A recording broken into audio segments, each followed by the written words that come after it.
I hate intro, Shokugeki no Soma Season 3. Before we get into episode 1, we have to jump back a tad bit to the second episode of the OVA. The top 8 from the autumn elections are sent to meet with the Elite 10. We get an official introduction of all of the Elite 10 members. Seat 10, Erina. Seat 9, Eizen Etsuya. Seat 8, Kuga Teranori. Seat 7, as we all know, is Ishiki. Seat 6 is Kinokine Nene. Seat 5 is Saito Some. Seat 4 is Momo Akagi Nekpo, but we're just gonna stick with Momo on that one. Seat 3, Magishima Totsuke. Seat 2 is quite possibly the sexiest ginger you'll ever see, Kobayashi Rindo. And finally, Seat 1, the sexiest albino you'll ever see, Tsukasa Eishi, who's always depressed or worried. Right out of the gate, the first thing that Soma wants to know is if any of them are willing to have a Shokugeki with their seat on the line. They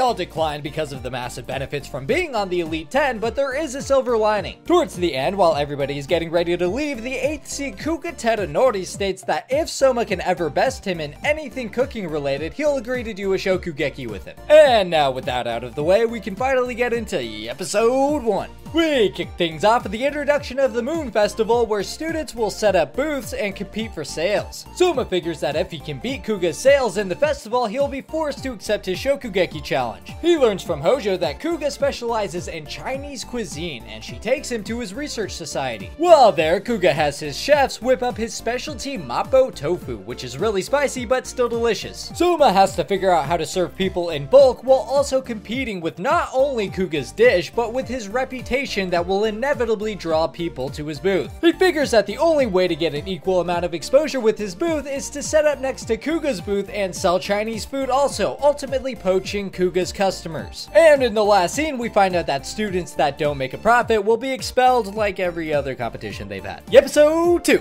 In addition to the booth placement, Soma also has his reporter friend Sotsuda get him an ad right next to Kuga's ad as well. Soma needs someone to taste his dishes, so he goes to Erina, which she is talked into by Adato since her and Soma have been getting along. He learns more about Chinese cuisine from them and also gets help from Megami, who is the only other person working at his booth since everybody else is busy. Everyone starts to set up for the event, with Kuga having a behemoth booth next to Soma's modest little cart. After experimenting with some different recipes, Soma decided to sell black pepper buns at his booth. Episode 3. At the end of the first day, Kuga managed to get first place in sales for the central area, while Soma finishes in 40th. On the second day sales, Kuga gets first place again, while Soma managed to climb up to 35th after adding a new noodle dish to his menu. Episode 4. Soma had noticed that the long wait was irritating customers trying to eat at Kuga's booth. On day 4, Soma adds tables and chairs to his booth and switches to his own version of the Mapo tofu dish. This intrigues a lot of the customers to try it, and after they see how good it is, the booth starts to get a lot of traction. Things start to get pretty hectic though, with so many customers showing up and only him and Megami to serve them. That's the cue for Subaru to show up, who agreed to help after being asked to by Soma. He uses his perfect profiling to learn the recipes that Soma had made and helps prepare the Mapo tofu. Takumi, Isami, and Ikumi all show up to relieve the workload as well, allowing them to get first place in the sales on the 4th day.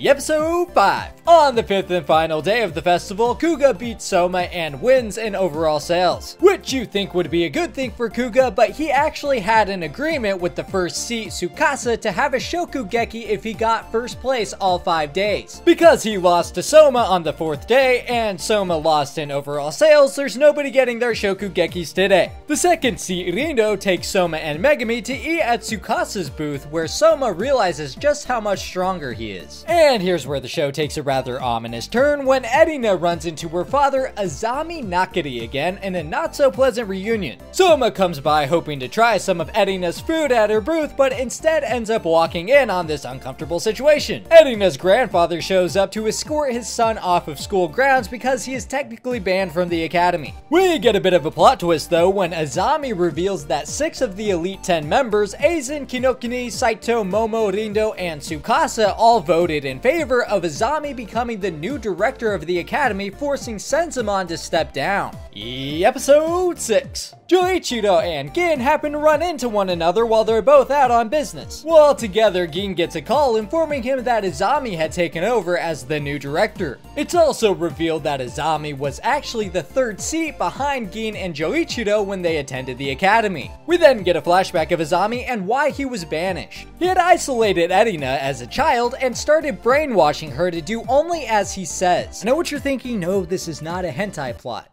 But it could be. And even if it was, I would never watch it without a proper VPN. Unless you want a 3-letter organization showing up at your door, I'd advise that you do the same thing. When Senzamon had found out about the brainwashing, he put an end to it and exiled his son. But now that he's back, he's implementing these methods again, starting with the isolation of Erina from her secretary Hisako, which is just unrealistic. Anybody who's seen a good hentai knows that you target the friend also. Senzamon has a secret meeting with Soma to ask him to save Erina from her father. Call me crazy, but I probably would have went to CPS first, but yeah, let's go with the teenager, I guess that works. Meanwhile, Hisako had filled in Alice on what's going on, so they work together to break Erina free and run away with her. They have no place for Erina to stay, but luckily they ended up outside of Polar Star dormitory and Megami invites them inside. After all of the members of Polar Star are informed on the situation, they are more than happy to let Erina stay there. Oh darn, a hot girl with a big rack shows up and needs a place to stay. I guess we can make some room. Episode 7. As his first order of business, the director orders all research societies and any other groups of students to be shut down. He also introduces the new group that will be leading what will be taught to the students called Central. Soon after, Aizen comes to Polar Star to announce its closure, and in response to this, Soma challenges him to a Shokugeki to keep Polar Star open. Aizen is more than happy to accept any challenges from clubs or groups being shut down, but that's just because he paid off all of the judges for the Shokugekis to make him the winner. After seeing this, all of the clubs and groups rescind their challenges as they see that they can't win. Soma decides to go through with his challenge anyways because there's no other way to protect Polar Star.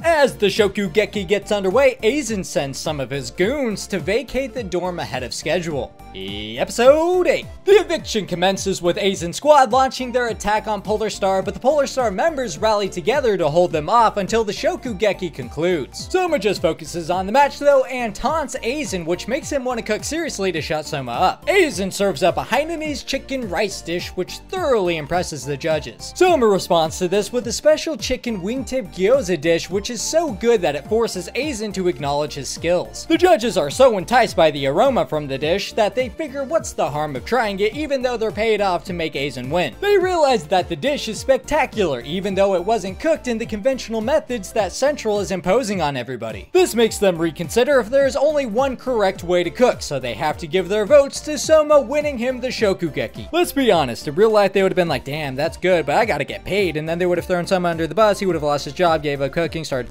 half under a bridge, it would have been a whole thing. Episode 9. Polar Star members celebrate their victory, and Ishiki explains that thanks to Soma's match, the judging was changed to be fair and is no longer rigged. This cues all the research societies to reissue their challenges to fight for their club's survival. A couple of days later, Ishiki, Kuga, and Megashima are removed from the Elite 10 because they didn't vote in favor of Asami taking over as director. The Elite 10 and other Central members then launch their campaign called Hunt the Survivors to wipe out all of the clubs challenging them. Alice and Ryo show up because Ryo had gotten mad at one of the Central members, Kusunoki Rentaro, and agreed to a Shokugeki with him. Episode 10. Rentaro busts out his trump card, a combi steamer, and cryo mill to make a salmon confit flamme with a side of salmon ice cream, which sounds nasty. To compete with this, Ryo serves up a Kalibiak, which brings the decision to a stalemate. While the judges further analyze the dishes to figure out which one was better, we get a flashback of Ryo on his stagiaire. He was assigned to a curry restaurant where he was ridiculed by the owner for not knowing enough about spices. This made him try to learn more about seasoning his foods and ultimately gave his dish an edge, leading to his victory in the Shokugeki. Episode 11. Alice comes face to face with Asami for the first time, who she hates because while he was isolating Erina as a child, he tore up letters that Alice had wrote to her. She tells him off in front of everybody and says that Erina needs to learn to stand up for herself. The next day, Soma gets a bit of a surprise when he finds out that his class is being led by Tsukasa, and he ends up volunteering to be his assistant because everybody else was too scared. Tsukasa is impressed by his skills and asks him to join Central as his assistant. Erina, Hisako, and Megumi overhear this from the hallway while eavesdropping. Soma turns him down at first, but things end up escalating until Tsukasa challenges Soma to a Shokugeki with the first seat on the line, but if Soma loses, he'll have to join Central. As we all know, Soma never shies away from a challenge, so he accepts, and while they are cooking, Central's true plan is revealed. Their overall goal is to shut down all of the restaurants in Japan and replace them with their own. After hearing this, Soma decides that he can't lose in order to protect his family's diner. Episode 12.